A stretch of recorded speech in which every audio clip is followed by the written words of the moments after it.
Okay, Tony and Jen and Joe. Hey, y'all. Hey, hey, Tony. How's it Can you hear going, me, Ron? Tony? Okay. Can y'all hear me? Yes, Sure you hear can. us? All right, great. There's my stars. They're my rock stars down there at the bottom of the page. So tell me, what's going on in your world right now? Well, we have a lot of new things. Just like Tony, we both recently moved to a sunnier climate. As you can see by Tony's background, it looks beautiful. Oh, that's probably fake back there. That's probably It's my new lanai. I'm not sitting in it right now. I'm in my office, but this is a picture of it. That I just Beautiful. took. Yeah. Joe and Jen are my new neighbors down here, not too far away. We have yet to get together, but we're going to fix that soon, aren't we, guys? Absolutely. Yes, absolutely. Yes. So you guys moved down there? Well, after all that years of taking your advice, you're telling us why live up north where it's freezing cold when you don't have to. Amen. Yeah, amen. Okay. You. So you finally came to your senses. It took me 20 years to get Tony to move down here. Better late than never. Absolutely. Palm trees. We're excited. Absolutely. And I just want to point out one thing real quick, and that is that I got here first, and then they followed me down, okay? Let's just make sure we understand that. I got it. All right. Okay. I got here first, and you followed me down. Yes, sir. We all Just to be clear. Absolutely. But even back in All right. 2017, when I was mentoring these guys, we were talking about moving down to Florida even back then, weren't we? Oh, absolutely. Yeah, I've been planting that seed for a while. Amen. Finally made it All right, happen. So how long you folks been on Planet Ron? So we started luckily in the year 2000 when I got one of your things on an infomercial about how to buy and sell real estate without money and credit, which I had neither at the time. So it was perfect for me. Yeah. I did what you said and it worked. No kidding. You did what I said. That's a rare thing for a man. I can tell you that right now. You did what I said. I have a hard time believing that. So you're one of the two people who bought my course off my infomercial, right? There was probably a lot more than two. Yeah. It was all over back in the day. Was that the one with the midgets? Yeah, you John had and the Greg two. Rice? Yeah, you had the Rice brothers on there, and they were all over TV, late night infomercials. It was pretty popular in the late 90s. 2'8". I want you guys just to measure out 2'8". See how short these guys really were. I mean, it was incredible how short they were, but they were fireballs, and both of them were in real estate. Yeah. All right. So how's it been going since then, and what you got going on now? So fast forward, we go into Planet Ron a lot more into full force in 2016, getting into how to buy house on terms, not just wholesaling or doing fix and flips, because that's what we were doing prior. We had some rentals. And then we signed up for coaching with Tony Pearl, which really kind of changed so much. It gave us a new direction. And then we started facing some challenges. Got our first creative finance deal when we were working with Tony. It was a 0% mortgage. Beautiful deal. I love that property. Put in a lease tenant buyer. They ended up buying us out a year ago and worked out really nicely for everybody. Cool. So are you doing real estate full-time, part-time? We are both full-time. Both full-time. Wow. So you have separate duties that you do. And what does your business look like right now? Yeah, we definitely learned to divide and conquer, and certainly grew a team around us to really have some acquisitionists help field the leads. That was really, really important. We hired a dispo manager to help dispo the properties. And I really try to stay in my lane and he stays in his. He loves talking to sellers. If he's structuring deals and analyzing, that's definitely his forte. Okay. So when you go out to houses, do you go with him, Jen? Well, we really don't go to houses anymore. You don't? We do everything virtual. So we don't do that. Nope. Okay.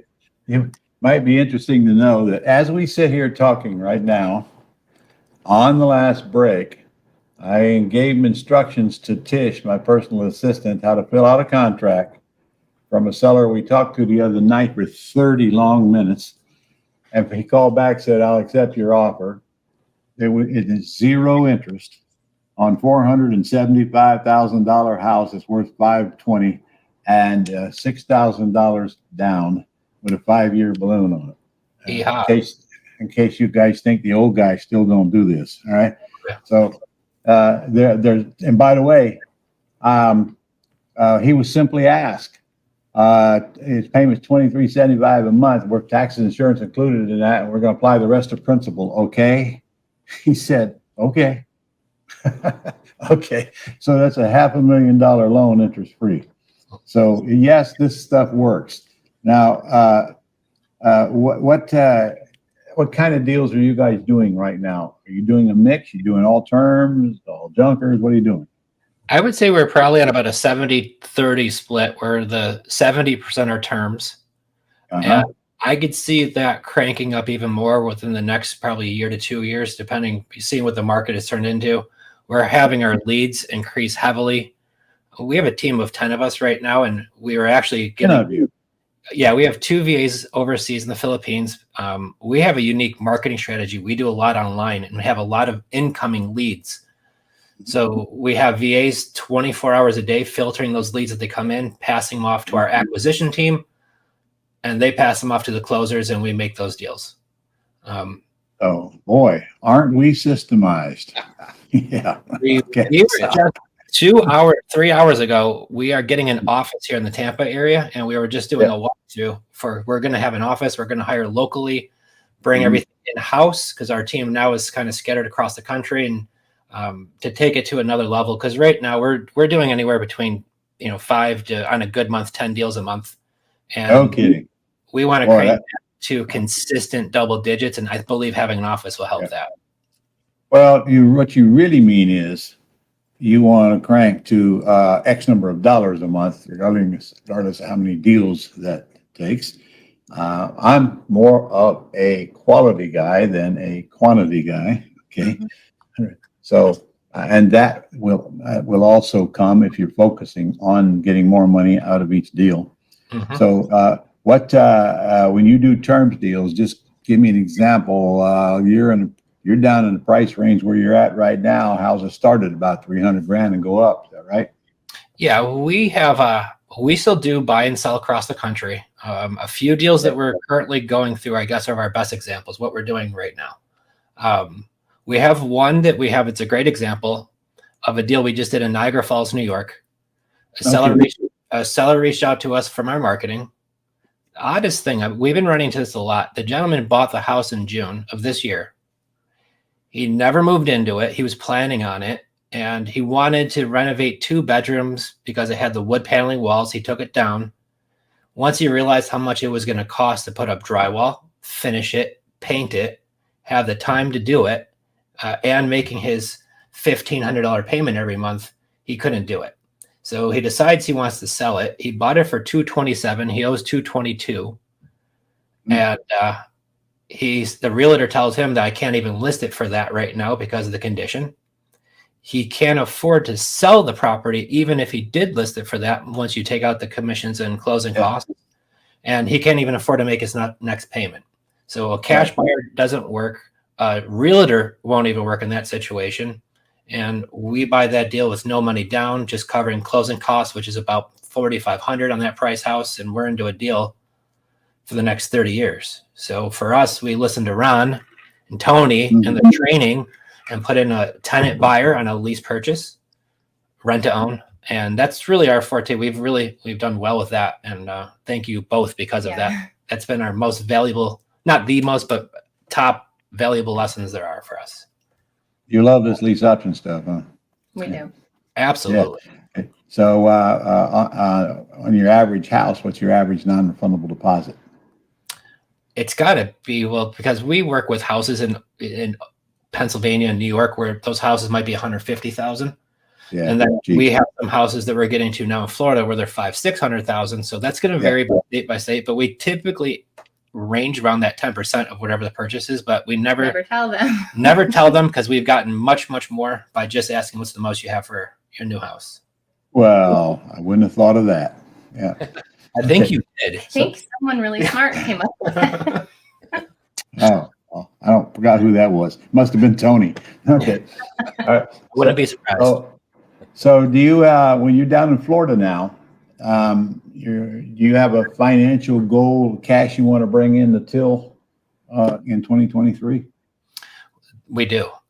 So as far as a business goes, I really see the opportunity to start accumulating a lot of properties in the next year to 2 years. I think this would be the opportunity to start grabbing them. I think in the last 2 years, the increase was difficult. On the way down, I think it's much, much, much easier. So our goal for next year, I mean, we have very high expectations for how many deals that we want to wholesale, how many deals that we're going to keep in house, because we do assign some terms deals where they make more sense for an Airbnb, and we don't have that business set up. So we find people who do, and we assign it to them. We just did one in Winter Haven, Florida, outside of Orlando. The same situation. A gentleman just bought this house. It's a 3,000 square foot house, 5-bedroom, 4-bathroom, across the street from a lake. Next door to the lot is a park. So it's a beautiful house, in-ground pool. And the seller bought it for $555, VA loan, rolled in closing costs, owes $563. The house is worth all day long. On the normal market, it was even more than $600,000.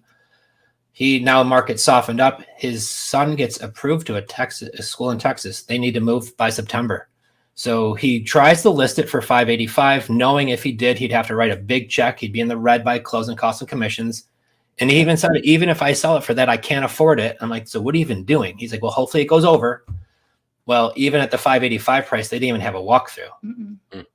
So he called us up next week, said, if you just cover the closing costs and my payment, you could have the house. And we did that one. And that's a beautiful house. If that was closer to the beach, we would have moved there, but we love this beach.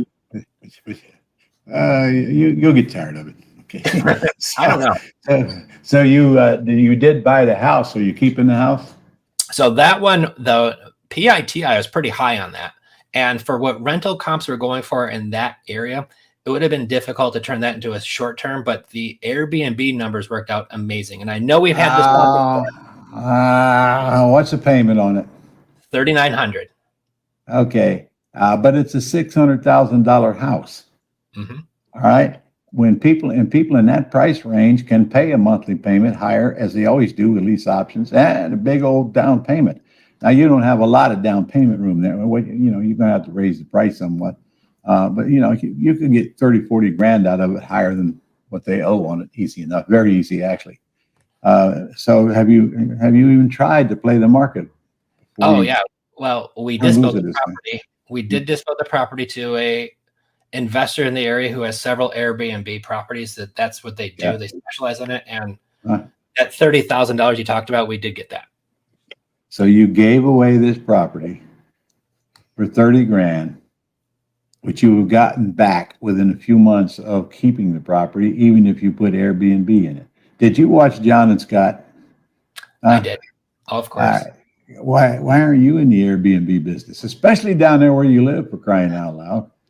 I wouldn't be opposed to it, but before we do, we need an integrator. Mm-hmm. And that is not her, and it's not myself, considering the amount of deals that we're doing. I don't even know what that is. What is an integrator?